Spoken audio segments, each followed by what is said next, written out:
La grâce, elle a été accordée pour un but unique, faire en sorte que la candidature du Mamadi Doumbouya soit promis. Pourquoi? Parce que quand il y a eu justement ces manœuvres-là qui ont été entreprises, vous vous souvenez des massacres qui se sont passés au stade, comment dirais-je, de Zérékouré, où il y a eu... On en a parlé dans cette On en a parlé ici. Voilà. Donc en ce moment, quand le général Doumbouya avait demandé le soutien de la Guinée forestière, les seules conditions qu'on lui avait proposées, c'était libérer les fils de la Guinée forestière.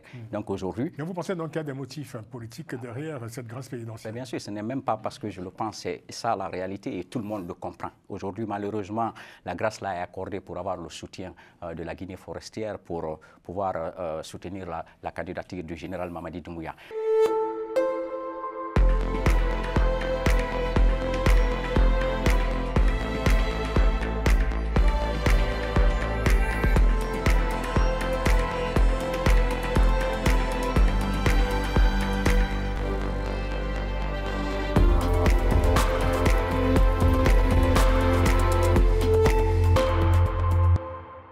Troisième sujet de cette édition, nous allons parler de la Guinée-Conakry, cette suspecte grâce présidentielle qui a été accordée par le dirigeant de la junte au pouvoir à l'ancien président putschiste Moussa Dadis Camara, condamné fin juillet 2024 à 20 ans d'emprisonnement pour crimes contre l'humanité à l'issue du procès du grand stade de Conakry, le procès du massacre du 28 septembre 2009.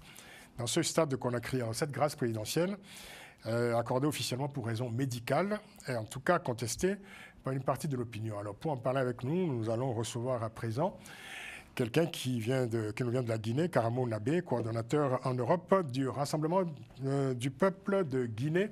Le RPG, c'est l'ancien parti au pouvoir qui a été donc défait par un coup d'État en septembre 2021. Il va nous rejoindre tout de suite sur ce plateau. Karamo Nabé, pardon, bonjour.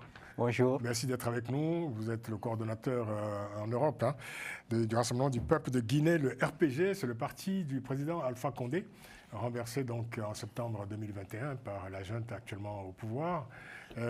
En quelques mots, quelques secondes, comment va le RPG? Est-ce que ce parti est encore sur ses deux jambes? Oui, merci beaucoup, M. Laloupo. Merci de cet honneur que vous nous faites à nos invitants ce soir-là dans l'émission. Le RPG, effectivement, se porte très bien. Même si, au niveau du pays, il y a beaucoup d'actions qui sont en train d'être entreprises pour faire en sorte que ce parti disparaisse afin de favoriser la candidature du général Mamadi. Mais pour le moment, le RPG se porte très bien. Le RPG se retrouve dans une situation qu'il a déjà connue pendant toutes ces années de lutte clandestine, notamment pendant la gouvernance du président Alpha Condé. Donc le RPG est en Guinée comme une religion. Il y a des militants. Comme une religion, vous dites carrément. Oui, bien sûr. D'accord. Parti historique, certes, mais enfin... Oui, bon, le parti, il est historique. Quand vous dites une religion, c'est pas une secte, quand même. Non, bon, c'est pour cela que j'ai dit comme une religion. Il y a l'UFDG aussi. Je sais, mais l'UFDG est récent, et quand vous voyez toutes les années de lutte du RPG, le RPG est aujourd'hui considéré en Afrique pratiquement comme l'ANC. D'accord. Quel regard vous portez donc sur cette situation particulière? Il faut dire qu'actuellement, le climat est quand même dominé par toutes les interrogations sur la suite de la transition. Il y a quelques jours, donc, il y a ce communiqué de la présidence qui indique que l'État allait prendre en charge les indemnisations des victimes de ce massacre du 28 septembre 2009. Et juste après donc, cette annonce, il y a cette grâce présidentielle qui a été accordée à Moussa Dadis Camara, qui est en prison depuis 3 ans maintenant, mais qui a été condamné il y a 1 an, en juillet 2024. Une grâce qui est fortement contestée donc, par une partie de l'opinion. D'ailleurs, la Fédération internationale des droits humains, qui a été très impliquée dans ce procès, estime que cette mesure est un affront à la justice et à la mémoire des victimes du massacre du 28 septembre 2009. Est-ce que vous partagez cette opinion? Oui, bon, vous savez, il y a eu assez de commentaires sur ce sujet. Il n'y a pas que la FIDH qui a condamné la décision. Il y a eu aussi l'ONU, il y a eu des acteurs politiques. Ce n'est pas la décision en tant que telle qui a été condamnée. Bon, je ne suis pas juriste, maître Jean-Paul est là, certainement il pourra aller un peu plus en détail. Mais ce que je sais, c'est que l'article 170 du Code pénal guinéen est assez clair sur la grâce présidentielle. À partir du moment où une condamnation n'est pas définitive, on ne peut pas faire de grâce. Oui, parce qu'il y a un appel. Voilà, il y a un appel qui a été fait non seulement par Dadis, mais par d'autres, comment dirais-je, prévenus aussi. Cette procédure-là est en cours. Bon, malheureusement, la Guinée est devenue une farce sur tous les plans, une farce politique, une farce financière et une farce sociale. Une farce financière, c'est... Une farce financière, parce qu'aujourd'hui, il y a plein de scandales, en tout cas, qui continuent encore à éclater. C'est pour cela d'ailleurs que la Guinée a du mal à partir avec le FMI, parce que justement, le FMI est en train de mettre la pression sur le gouvernement guinéen pour justifier un montant assez astronomique d'1 milliard de dollars dont l'utilisation n'a pas encore été justifiée. Et donc la Guinée essaye d'avoir des prêts au niveau du FMI, mais le FMI demande justement à ce que ce montant-là soit justifié. Quand vous vous souvenez déjà qu'il y a eu des emprunts obligataires qui avaient été demandés aux banques primaires par la Banque centrale il y a de cela une année, et quand vous pensez aujourd'hui à tous les scandales financiers qui éclatent, notamment aux impôts, à la douane, à la Société nationale du pétrole, donc la Guinée, sur ce plan-là, aujourd'hui, est devenue plus qu'une farce. Quel est le bilan de cette transition, finalement? Parce que vous vous souvenez, même si, évidemment, ce n'est pas une bonne nouvelle pour vous, au moment du coup d'État, les militaires avaient été plutôt applaudis par une foule qui était épuisée par toutes ces années de crise à répétition. Et puis voilà, donc la transition devait se terminer fin décembre 2024. On y est encore avec un calendrier qui reste incertain. Mais quel regard vous portez, vous, globalement, sur cette période de transition? Bon, vous savez, le coup d'État a été applaudi par une partie, pas par toute la population, comme tous les coups d'État, malheureusement. Oui, une partie de la population. Voilà, donc malheureusement, comme tout... Une partie notable. Une partie notable. Non, il faut être assez précis. Une partie notable de la population. Une partie de Conakry, disons ça comme ça, parce que moi je connais très bien l'intérieur du pays. La Guinée a une population d'environ 12 millions d'habitants, et je suis convaincu qu'il y a au moins 11 millions qui ne l'ont pas applaudi, parce que la Guinée... a un peu, comment dirais-je, l'historique des coups d'État. La Guinée sait quand Lansana Conté a fait son coup d'État en 1984 ce qui s'est passé. La Guinée sait quand Dadis a fait son coup d'État en 2008 ce qui s'est passé. Donc tous les Guinéens réfléchis n'ont pas applaudi. Même si la situation en notre temps, je ne peux pas dire qu'elle était optimale. Il y a peut-être quelques petites erreurs qui se sont passées. Et quand le général...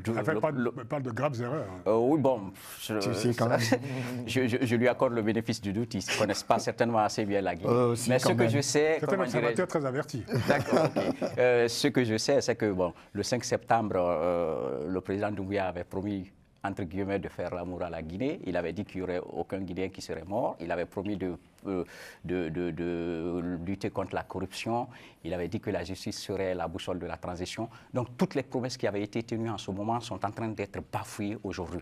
Nous, particulièrement, nous n'avons jamais cru en ces promesses. Ceux qui avaient cru en ces promesses en ce moment, qui avaient applaudi. Vous étiez victime de coup d'État. Oui, mais au-delà d'être victime, c'est parce qu'on connaissait le personnage aussi. On connaissait aussi l'entourage. On connaissait les raisons du coup d'État. Il n'y a pas eu coup d'État parce qu'il y avait grogne social. Il y a eu coup d'État parce qu'il y avait les lobbies qui étaient derrière, qui avaient des intérêts particuliers, qui étaient défendus par celui qui a fait le coup d'État. C'est pour cela qu'on était assez méfiants en ce moment. Donc aujourd'hui, la corruption, comme je le disais tout à l'heure, est devenue endémique.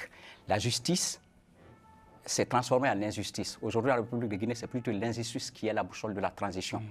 La dernière preuve dont on venait de parler tout à l'heure, c'est cette grâce-là qui a été accordée dans des conditions complètement injustes parce que celui qui est à la tête du pouvoir se prend lui-même pour le justicier. Il n'y a plus de justice pour ce pays. Il y a des gens qui périssent en prison depuis avril 2022 sans aucun jugement. Il y a des gens qui ont été condamnés, comment dirais-je, sans qu'ils n'apparaissent. Par exemple, c'est le cas de l'ancien Premier ministre Kassory Doumbouya, qui est aujourd'hui alité, et on gracie Dadis pour des raisons médicales, alors qu'il y a Kassory qui est malade depuis toutes ces années, il y a l'ancien président de l'Assemblée nationale, Damaro, qui est malade pendant toutes ces années. Il y a beaucoup d'autres personnes qui sont, comment dirais-je, dans cette situation. La grâce, si elle avait été générale, à la limite, pour tous les acteurs, en tout cas, qui sont considérés avoir commis, comment dirais-je, ces différents actes dans le cadre d'une réconciliation nationale, on l'aurait certainement compris. Mais aujourd'hui, la grâce, elle a été accordée pour un but unique, faire en sorte que la candidature du Mamadi Doumbouya soit promu. Pourquoi? Parce que quand il y a eu justement ces manœuvres-là qui ont été entreprises, vous vous souvenez des massacres qui se sont passés au stade, comment dirais-je, de Zérékouré, où il y a eu... On en a parlé dans cette On en a parlé ici. Voilà. Donc en ce moment, quand le général Doumbouya avait demandé le soutien de la Guinée forestière, les seules conditions qu'on lui avait proposées, c'était libérer les fils de la Guinée forestière. Donc aujourd'hui... Mais vous pensez donc qu'il y a des motifs politiques derrière cette grâce présidentielle? Bien sûr, ce n'est même pas parce que je le pense, c'est ça la réalité et tout le monde le comprend. Aujourd'hui, malheureusement, la grâce là est accordée pour avoir le soutien de la Guinée forestière pour pouvoir soutenir la candidature du général Mamadi Doumbouya. Mais nous pensons en tout cas que les gens de la Guinée forestière sont des gens assez mûris, qui n'ont pas oublié encore les différentes morts qu'il y a eu au stade de Zérékouré. Alors, évidemment, il y a un certain nombre de Guinéens qui partagent cette idée selon laquelle il y aurait des motifs politiques derrière cette grâce présidentielle. Je vais vous en citer. Je vais vous citer Maître Drissa Traoré, qui est secrétaire général de la FIDH et avocat, membre du collectif représentant les partis civils. À ce procès du massacre de 2009. Il a déclaré ceci, je cite, cette grâce envoie un signal désastreux démontrant un mépris pour les principes fondamentaux de justice, de responsabilité et de lutte contre l'impunité. La mémoire des victimes, le respect des droits humains et l'exigence de vérité ne peuvent être sacrifiés sur l'autel de considérations politiques. Donc il considère évidemment qu'il y aurait des arrière-pensées, plus que des arrière-pensées d'ailleurs, des calculs politiques derrière cette grâce présidentielle. Et Alfred? Alors, avant de répondre à la question, Francis, évidemment, le général Doumbouya, là, il a commis une faute en libérant Moussa Dadis Camara. On sait les victimes de ces violences du stade en 2009.